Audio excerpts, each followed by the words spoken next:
Shalom, Tuhan kita adalah Tuhan yang baik. Firman Tuhan berkata Allah adalah kasih, God is love. Dan firman juga berkata bahwa He makes all things beautiful in its time. Ia membuat segala sesuatu menjadi indah pada saatnya masing-masing. Dan oleh karena itu kita bisa berkata bahwa God is good all the time. Ya, all the time God is good. Ku bersyukur buat kasih-Mu menyelamatkan hidupku, oh Yesus, Tuhan dan Rajaku. Dengan apa akan ku balas anugerah-Mu yang ajaib? Biarlah hidupku selalu menyenangkan hati-Mu.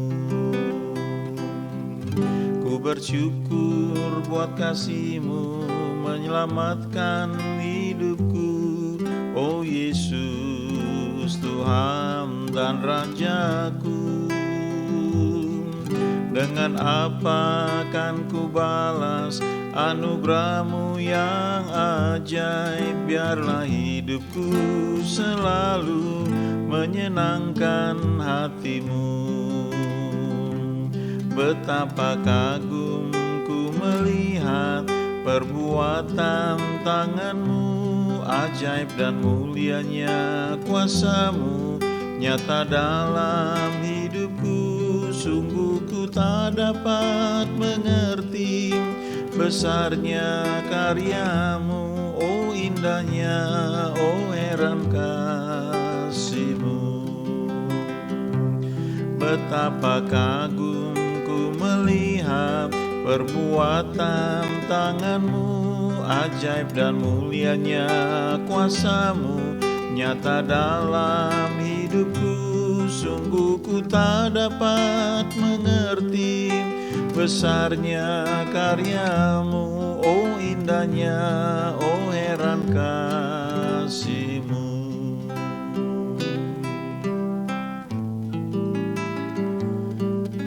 Bersyukur buat kasih-Mu menyelamatkan hidupku, oh Yesus, Tuhan dan Rajaku. Dengan apa akan ku balas anugerah-Mu yang ajaib? Biarlah hidupku selalu menyenangkan hati-Mu. Betapa kagum ku melihat perbuatan tangan-Mu, ajaib dan mulianya kuasa-Mu nyata dalam hidupku. Sungguh ku tak dapat mengerti besarnya karya-Mu, oh indahnya, oh heran kasih-Mu.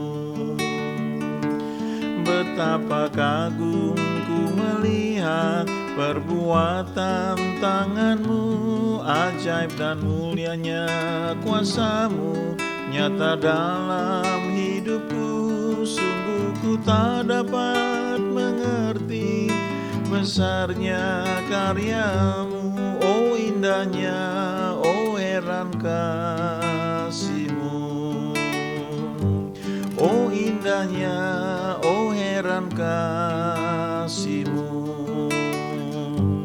Oh indahnya, oh heran kasih-Mu.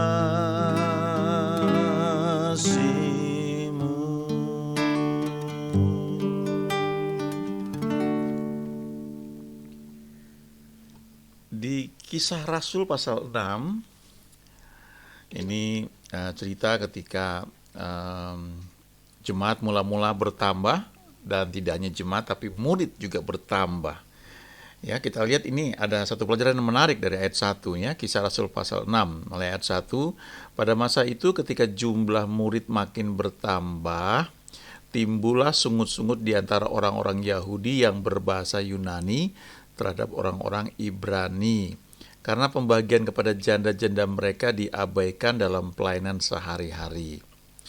Berhubung dengan itu, ke-12 rasul itu memanggil semua murid berkumpul dan berkata, kami tidak merasa puas karena kami melalaikan firman Allah untuk melayani meja. Karena itu saudara-saudara, pilihlah 7 orang dari antaramu yang terkenal baik dan yang penuh roh dan hikmat, supaya kami mengangkat mereka untuk tugas itu. Ayat 4, perhatikan. Dan supaya kami sendiri dapat memusatkan pikiran dalam doa dan pelayanan firman.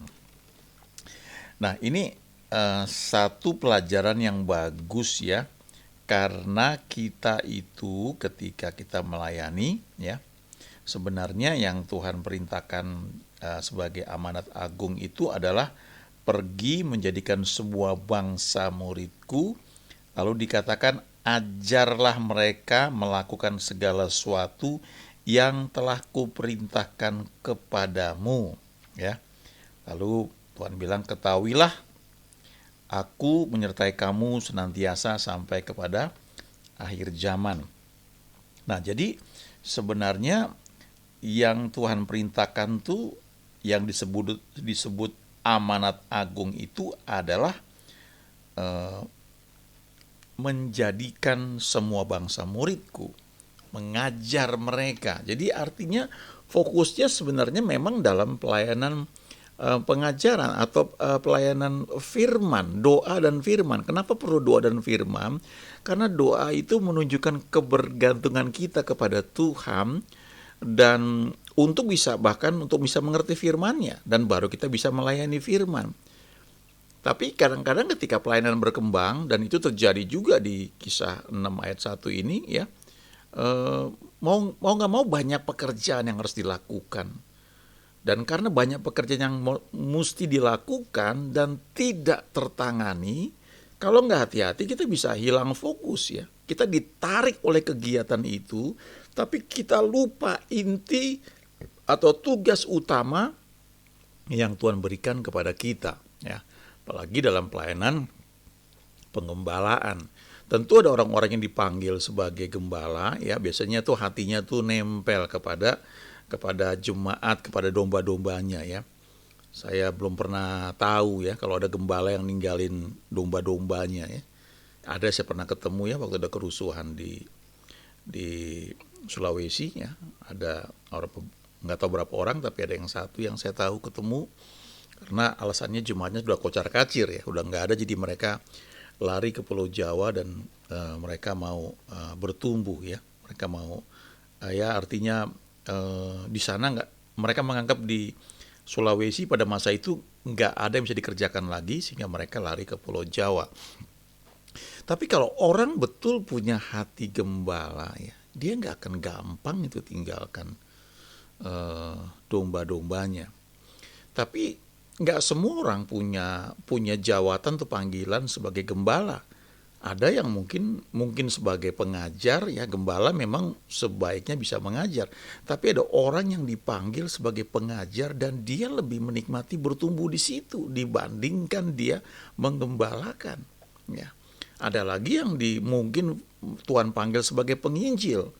Jadi kalau dia bangun gereja biasanya dia nggak terlalu betah gitu, karena penginjil itu kan keliling dan firmannya, khotbahnya selalu tentang keselamatan ya. Beda dengan seorang gembala ya yang memang membimbing atau seorang pengajar. Tapi kalau penginjil dia bisa buka gereja ya, dia bisa menggembalakan, tapi panggilan utama dia itu mungkin bukan gembala tapi sebagai penginjil.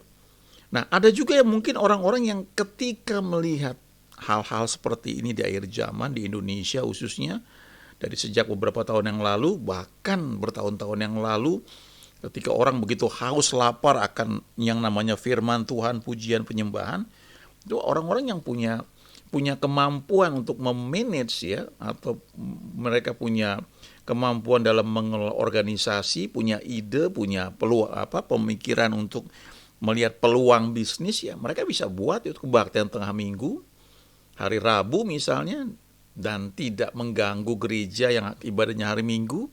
Lalu mereka cari para pemain musik yang bagus, yang keren, yang biasa melayani hari Minggu di gereja. Nah, mereka minta pelayanan pada hari Rabu, mereka kasih PK atau honor atau gaji atau yang sangat menarik. lalu mereka cari juga worship leader atau singers yang memang biasa melayani hari Minggu, untuk hari Rabu kan kosong. Nah, ini ada orang-orang yang bisa buat seperti itu ya. Dan memang akhirnya pelayanan berkembang, artinya firman diberitakan. Tapi kalau kita pelajari dari Kisah Rasul 6 ini ya, ke-12 rasul itu menyadari bahwa panggilan utama mereka adalah doa dan pelayanan firman. Ya, jadi kita masing-masing punya waktu yang sama, 24 jam sehari. Nah, dalam 24 jam itu mau digunakan apa?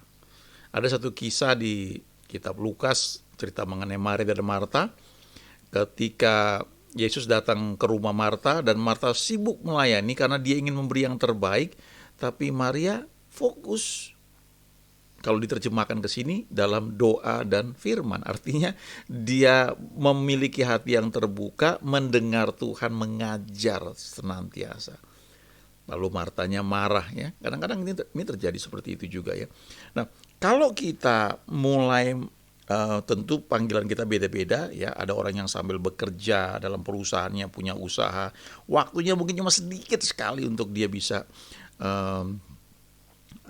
fokus dalam pelayanan doa dan firman ya. Kadang-kadang situasi ideal itu ya nggak selalu bisa tercapai ya. Tapi ketika orang seperti itu ya, dia membagikan sesuatu, tentu akan beda dengan orang yang memang fokus, dia memusatkan pikiran dalam doa dan pelayanan firman. Karena firman Tuhan itu kalau kita baca ya, misalnya di Perjanjian Baru ya, di surat-surat penggembalaan, kita bisa baca tapi itu istilahnya satu kulit ya, yang bagian atas saja. Tapi kalau kita mau fokus di situ, kita menyediakan waktu untuk doa, merenung ya, maka kita akan bisa membaca lebih dalam dari apa yang tertulis di atas itu, yang namanya kulit itu. Kita bisa melihat pelajaran-pelajaran di bawah yang dalam, yang kemudian bisa kita bagikan pada jemaat ya, yang kita layani. Secara jujur kadang-kadang saya suka berpikir ya, kalau misalnya kita hanya melihat dari firman ini sesuatu yang bagus untuk dibagikan, suatu cara hidup yang baik ya, dan memang itu perlu, nggak salah ya. Terus pelajaran-pelajaran praktis yang bisa kita dapat dari firman mengenai leadership, mengenai kepemimpinan, hubungan dengan orang lain, bagaimana hubungan keluarga, suami kepada istri, istri kepada suami, ya, orang tua kepada anak dan sebagainya. Maka kalau cuma itu ya, kalau menurut saya secara pribadi ya, ada banyak orang-orang hebat ya. Orang-orang yang mengajar tentang self development itu hebat sekali ya. Kalau kita misalnya di pelayanan di gereja, kita terjebak dalam pengajaran seperti self development yang memang tidak salah juga, tapi kalau kita cuma sampai di situ, apa bedanya kita dengan para pengajar ya, yang motivator, yang keren-keren banyak sekali, yang kalau diundang itu mereka bisa tidak hanya dibayar mahal, tapi memang menarik, menggugah, menginspirasi. Tapi firman Tuhan lebih dari itu. Kalau kita lihat motivator ya, self development, mereka cuma sampai mungkin level membangkitkan jiwa. Tapi kita nggak pernah lihat ada mujizat ya, yang terjadi. Ada salah seorang motivator terkenal, dan ketika dia kena COVID ya, dan dia sembuh, dia cerita ya, karena ada teman yang bagikan hati yang gembira adalah obat yang manjur ya, obat yang sangat manjur. Dan saya lihat itu ya, buat dia tuh hal-hal yang ternyata betul ya, bagus ya, kalau kita punya hati yang gembira ini kita bisa lebih cepat sembuh. Saya mengalami hal itu. Itu sudah ribuan tahun yang lalu ditulis di Alkitab ya. Tapi mungkin jarang kita tahu atau jarang kita baca. Tapi kalau kita menyediakan waktu, khususnya ya para para hamba Tuhan yang memang mengajar firman ya di mana-mana. Kalau kita cuma mengajar atau menyampaikan firman Tuhan sama dengan orang-orang lain ya yang mengajarkan self development, motivator, lalu apa bedanya firman Tuhan yang kita ajarkan itu dengan mereka? Padahal kalau kita baca Alkitab, ada banyak janji yang Tuhan berikan. Janji mujizat, janji kesembuhan, janji ketika Tuhan berkata tidak ada yang mustahil bagi orang percaya. Kadang-kadang memang kesulitannya, kalau dibilang kesulitan adalah kita terjebak dengan satu cara berpikir sehingga kita menafsirkan firman itu cuma sampai dari pengertian kita sendiri, karena mungkin kita juga sibuk sehingga waktu kita untuk menggali, mendalami, merenungkan hal itu sehingga kita mendapatkan mana yang tersembunyi, hal-hal yang lebih dalam dari sekedar yang tertulis itu. Kadang-kadang mungkin kita nggak dapatkan itu ya karena waktu kita terbatas. Pikiran kita lebih banyak dipenuhi dengan bisnis kita, dengan tugas di kantor, dengan padat sekali. Lalu dengan sisa waktu yang ada, nah kita coba share firman. Mungkin itu cuma remah-remah yang ya Tuhan bisa pakai ya setiap orang, nggak usah kita. Bahkan keledai pun bisa dipakai untuk menegur Bileam. Dia bisa pakai ayam untuk menegur Petrus. Dia banyak hal. Tapi kalau kita mau belajar betul memberi makan orang dengan firman yang membangkitkan iman, memang mau tidak mau, apa yang 12 rasul ini lakukan? Kami mau memusatkan pikiran dalam doa dan pelayanan firman. Jadi kadang-kadang saya suka berpikir, lalu kalau saya mendengar orang menyampaikan sesuatu di mimbar yang saya sudah lihat tiap hari di televisi, apa bedanya dengan gereja itu dengan berita di YouTube ya? Yang kita sudah dengar ada pandemi di mana-mana, angkanya sekian, itu diceritakan lagi di mimbar buat apa?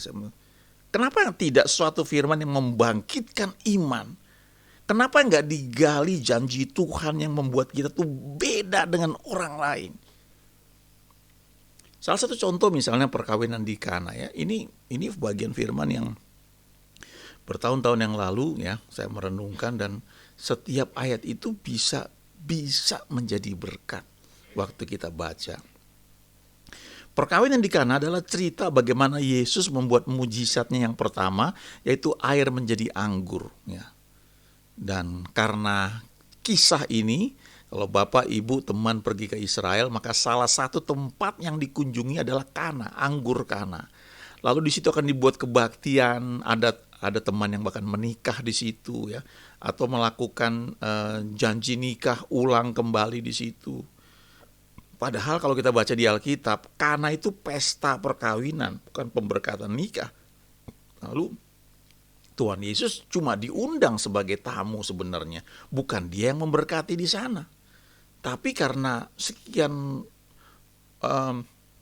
ribu tahun yang lalu tempat ini dikenal sebagai tempat di mana air menjadi anggur, maka biasanya kalau ada tur ya ziarah ke Israel, tempat ini salah satu tempat yang dikunjungi. Dan selalu ya saya ke sana ya beberapa kali, selalu ada ibadah di Kana, dan memang itu nggak salah ya. Itu bagus, tapi kalau kita mau baca firman Tuhan, perkawinan di Kana itu pesta ya, bukan pemberkatan nikah, dan Yesus sebenarnya cuma tamu yang diundang di situ. Nah, kita lihat ayat 1 ya. Pada hari ketiga ada perkawinan di Kana yang di Galilea, dan ibu Yesus ada di situ ya. Sekian tahun yang lalu saya kenal dengan beberapa hamba Tuhan dalam pelayanan, dan ada 1-2 ya, terutama ada beberapa ya sebenarnya, yang ketika saya dekat dengan mereka ya, lalu mereka mulai cerita hal-hal yang mereka tidak sampaikan di mimbar, tapi mereka ceritakan pengalaman mereka bersama Tuhan di meja ketika kami selesai makan. Wow, banyak sekali ya. Saya melihat firman yang selama ini mungkin saya sudah tahu ketika saya belajar pemahaman Alkitab di kampus, waktu saya dibimbing oleh kakak rohani. Saya mulai mengerti apa artinya terima Tuhan Yesus. Saya mulai mengerti bagaimana melayani orang, bagaimana mendoakan orang. Itu satu pelajaran memang. Tapi waktu saya bertemu dengan hamba-hamba Tuhan yang memang kenal Tuhan, hidupnya di sana, wow, saya melihat ini kekristenan itu luar biasa, sangat menarik, ya, sangat menantang. Saya melihat firman yang hidup dalam kehidupan mereka, ya. Setidaknya satu yang saya tahu sekarang masih ada, dan pelayanannya dia bangun besar, dia nggak bangun gereja. Orangnya sederhana tapi cinta Indonesia. Tapi ada 3 yang saya tahu, ya. Orang-orang yang bahkan tidak sekolah, khusus sekolah Alkitab. Tapi kehidupan iman mereka itu wow, luar biasa sekali. Nah, di ayat 1 ini ketika mujizat itu akan terjadi, sebelum terjadi kita lihat di sini Ibu Yesus ada di situ. Siapa itu Ibu Yesus? Adalah orang yang paling kenal Yesus saat itu. Ya, Maria. Maria itu didatangi malaikat Gabriel ketika dia belum menikah, ya. Dan malaikat bilang kamu akan hamil oleh karena pekerjaan Roh Kudus.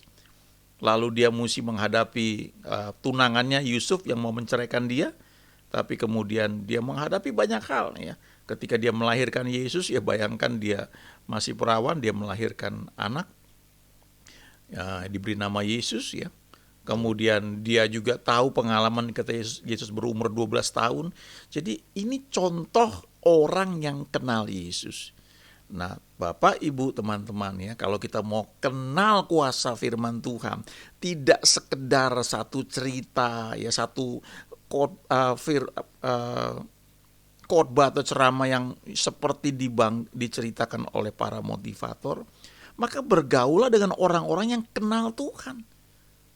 Ya, kita bisa sekolah Alkitab, tidak salah, ya, tapi ketika kita sekolah itu pertanyaannya adalah apakah kita belajar tentang Tuhan yang biasanya memang begitu di mana-mana, ataukah kita juga belajar mengenal Tuhan? Bagaimana kita bisa belajar mengenal Tuhan? Bergaulah dengan orang-orang yang lebih dahulu sudah kenal Tuhan. Kita akan lihat hidup mereka itu betul-betul mengandalkan Tuhan. Wow, kadang-kadang saya sudah sering mendengar, ya, beberapa orang itu punya pengalaman yang wow, ya, yang luar biasa. Tapi ada ya itu kan dia ceritakan dan saya diberkati juga. Tapi ketika saya secara pribadi melihat, mengetahuinya, bagaimana Tuhan itu bicara sama mereka yang menyangkut kebutuhan bahkan keinginan saya terpesona, ya. Saya punya teman dulu, ya, dia seorang hamba Tuhan, sekarang melayani Tuhan. Suatu ketika kami harus berangkat ke Kalimantan selama 2 minggu. Nah, teman saya ini punya satu kewajiban yang dia mesti bayar, ya. Dan dia bingung ketika mau pelayanan, dia nggak tahu dapat dari mana sejumlah uang untuk dia bayar kewajiban dia itu. Tapi dia taat ketika Tuhan bilang, ayo berangkat pelayanan. Dia pergi pelayanan, ya. Kami sama-sama selama 2 minggu di Kalimantan. Waktu mau pulang, ada satu hamba Tuhan yang saya kenal ini, dia itu sering kali, ya, kalau ketika mau pelayanan, ada orang datang kasih sejumlah besar uang, banyak sekali. Bisa di tempat ketika dia mau berangkat, atau di lokasi di pelayanan ketika dia mau pulang. Dan ketika dia dapat sejumlah uang itu, dia akan doa, nih Tuhan buat siapa uang ini? Dan dia tahu Tuhan bicara, buat si ini sekian, buat si ini sekian, buat si ini sekian. Nah, saya termasuk orang yang dikasih juga, ya, sejumlah uang sekian gitu. Lalu setelah saya selesai, ini hamba Tuhan nanya sama teman saya gitu. Mereka berdua aja, belakangan teman saya ini cerita gitu. Dia bilang, kamu ini ada masalah apa gitu? Oh, kenapa Om? Sebab aku ini dikasih uang sama orang dan aku berdoa. Dan Tuhan bilang si A sekian, si B sekian. Nah, kamu nih yang paling gede jumlahnya. Padahal kamu bukan pendeta, bukan pembicara, kamu cuma worship leader. Ketika disebutkan jumlahnya, teman saya kaget. Waduh, dia bilang, Om, saya mau berangkat pelayanan ke Kalimantan, saya punya kebutuhan. Dan jumlah itu adalah jumlah yang memang saya perlukan untuk memenuhi kewajiban saya. Nah, itu saya dengar dari dia, ya, dia cerita. Tapi bagaimana saya punya pengalaman sendiri dengan hamba Tuhan ini? Ini menarik. Dulu ini cerita sekian puluh tahun yang lalu, jangan bicara sekarang ya. Tapi zaman dulu itu saya belajar ketika saya mahasiswa Jakarta Bandung itu saya bisa naik bus ya. Bus AC paling top itu ya, karena memang kalau saya naik kereta ya jauh lah, turunnya di Gambir, rumah saya lebih bagus turun di Terminal Celilitan waktu itu ya. Jadi saya naik bus paling bus AC. Tapi ketika saya mulai belajar memberi ya, saya mulai meningkat waktu itu. Tidak hanya naik bus ya AC, mulai naik kereta ya. Naik kereta Jakarta Bandung itu udah cukup mewah pada masa itu karena harga tiketnya masih lebih mahal dibandingkan dengan bus AC Jakarta Bandung. Lalu saya meningkat lagi, saya mulai naik kereta AC waktu itu. Dulu belum ada Argo gede ya, masih yang Parahyangan yang lama itu yang. Sampai salah seorang pegawai PJKA waktu itu duduk di dekat saya, dia tanya, "Kamu bapakmu orang kaya pasti kan?" Karena dia pikir naik kereta kayak gini kan mahal, ngapain kamu mahasiswa naik kayak begitu. Tapi saya menikmati itu, dan satu ketika saya meningkat lagi dalam pemberian dan saya ingin naik pesawat Jakarta Bandung. Saya nggak lupa tuh pengalaman itu. Dan kami ada pelayanan ke Kalimantan ya waktu itu, dan ketika kami kembali, saya akan ke Bandung. Teman-teman saya itu terbang dari Balikpapan terbang ke Surabaya. Dari Surabaya mereka terbang ke Bandung. Saya dengan hamba Tuhan yang saya cerita ini, seorang yang kenal Tuhan, kami terbang ke Jakarta. Dari Jakarta baru ke Bandung. Nah, waktu kami dari Balikpapan terbang ke Jakarta, ada teman-teman juga yang akan ke Jakarta dan mereka memang tinggal di Jakarta, kecuali saya dengan hamba Tuhan ini akan kembali ke Bandung. Lalu ngobrol-ngobrol, dia bilang begini, "Wah, nanti kita dari Jakarta kita naik Damri aja ke Gambir. Dari Gambir kita naik kereta ya. Waktu itu sudah ada Argo gede kalau nggak salah ya. Itu udah paling enak lah gitu." Tapi hati saya waktu itu bilang begini, "Tuhan, ini kalau mau naik pesawat Jakarta Bandung, ini saatnya ini." Itu dalam hati saya bilang seperti itu. Tapi karena saya ya junior sekali dibandingkan hamba Tuhan ini, jadi saya nurut aja dan saya diam saja ketika dia bilang, "Ayo kita naik, kita sudah mendarat di Cengkareng, ayo kita naik naik bus Damri ke Gambir, nanti kita naik kereta dari sana." Lalu ketika dia ngomong begitu, dia baru melangkah mungkin 2-3 langkah, saya di belakangnya, tiba-tiba dia berbalik. Kita naik pesawat. Waduh, saya nggak lupa pengalaman itu ya. Dia beli tiket pesawat buat kami berdua. Kami terbang dari Jakarta ke Bandung. Hari itu saya merasa sangat diistimewakan sama Tuhan. Sepertinya, dan saya yakin itu hal yang terjadi. Tuhan itu ngomong sama hamba Tuhan itu, naik pesawat, karena anakku itu ingin naik pesawat dari Jakarta Bandung. Saya belum pernah sih, nggak sempat ngobrol sama dia tentang hal ini karena dia sudah bersama Tuhan ya. Tapi pengalaman itu sangat membekas ya. Saya belajar kenal Tuhan. Itu beda dengan tahu tentang Tuhan. Itu beda dengan kita ngomong, "Oh, saya teologia Presbyterian. Oh, saya teologia Pentakosta. Oh, saya teologia karismatik." Jadi, no. Kita belajar kenal Tuhan secara pribadi dan firman itu hidup dalam kehidupan kita. Perkawinan di Kana ini cerita mengenai mujizat yang tidak masuk akal. Tidak mungkin didapatkan kalau kita hanya mendengar khotbah pengembangan diri atau motivator. Tidak bisa mengubah air menjadi anggur. Tapi kalau kita baca Alkitab, kita renungkan seperti yang dikatakan tadi di Kisah Rasul pasal 6, memusatkan pikiran dalam doa dan pelayanan firman, maka kita akan mendapatkan banyak hal yang tidak bisa dikerjakan oleh manusia. Ya. Waktu kita merenungkan firman, timbul firman rema. Dari rema timbul iman, dan iman itu tarik mujizat. Kalau kita doain orang sakit misalnya, ya, kalau sama dengan apa kata dokter, ya apa bedanya? Apa bedanya orang percaya dengan orang-orang yang lain? Iman itu menarik mujizat, tapi untuk bisa sampai di sana, apakah kita cukup fokus memusatkan pikiran dalam doa dan pelayanan firman? Ataukah kita hanya tergantung pada asuransi, pada obat, pada dokter? Ini nggak salah juga. Tapi Tuhan janjikan lebih dari itu.